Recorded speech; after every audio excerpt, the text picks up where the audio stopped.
Hello and welcome to this fifth TextFabric tutorial. This will be a little tutorial in which I'm trying to answer a question that many of you have asked, namely how to optimize your Jupyter Notebook experience.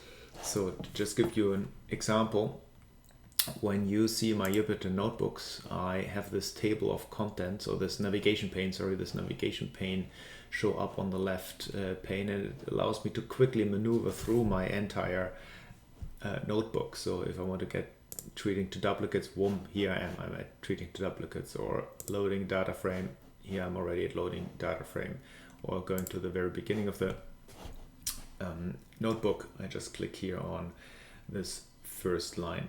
So this is super handy, particularly when you have a long notebook. So you want to activate this, and then there is a second feature that you can use, and that is, you see here, table of contents. It shows you actually what is in your notebook. So imagine this big notebook that has many cells, many code and markdown cells.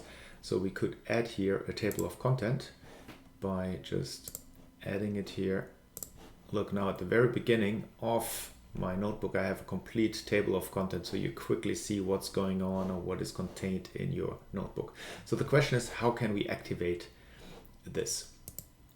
I have this notebook ready for you, in which I show you the commands and what you have to do.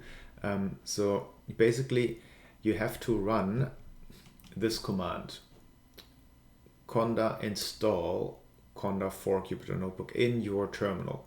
So this only works if you have Anaconda installed, or if Python was installed through Anaconda. I assume that is the case for all of you. So basically you would go copy paste this into your terminal and then just run this command.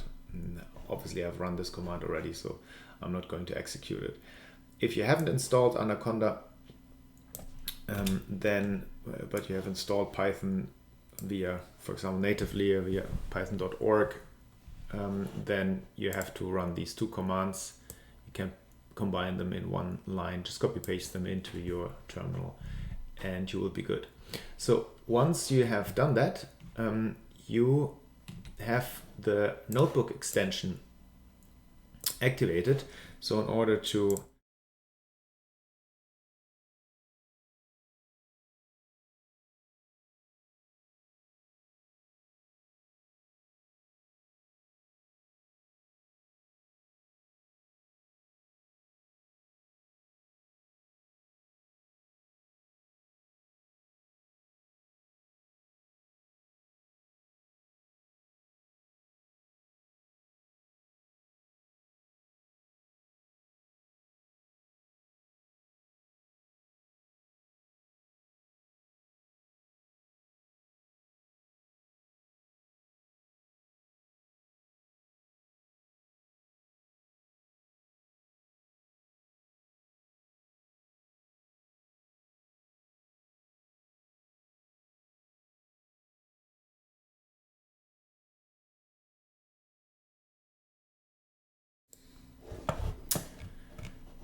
this pane, or this little sign show up. If you click on the sign, then the navigation pane shows up. You see, you can now quickly move here within your notebook. Sometimes you might have to refresh it if you have written a lot and you don't see everything updated here. Just click on the refresh button and it will be updated here. Now, this little gear sign can be clicked, and it allows you to add table of content cell. You see, now there's no table of content. I don't know what is in the Jupyter Notebook unless I'm scrolling through everything. But if I want to have a table of content, starting the new notebook at the very beginning, I just click on the gear sign and then add notebook cell, and here you can give it the name table of content. I think that's right. And click OK, and now you have the table of content here, and it's hyperlinked, so you could click on an element and you automatically get to where you have been. So that's really handy and helpful, particularly if you have long notebooks like this one. You can maneuver so much faster through all the lines. So I highly recommend that you install the Jupyter Notebook extensions and then activate the table of contents.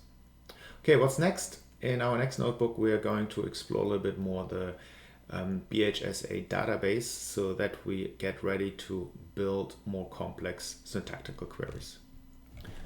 All right, if you have any questions, let me know. See you. Bye-bye.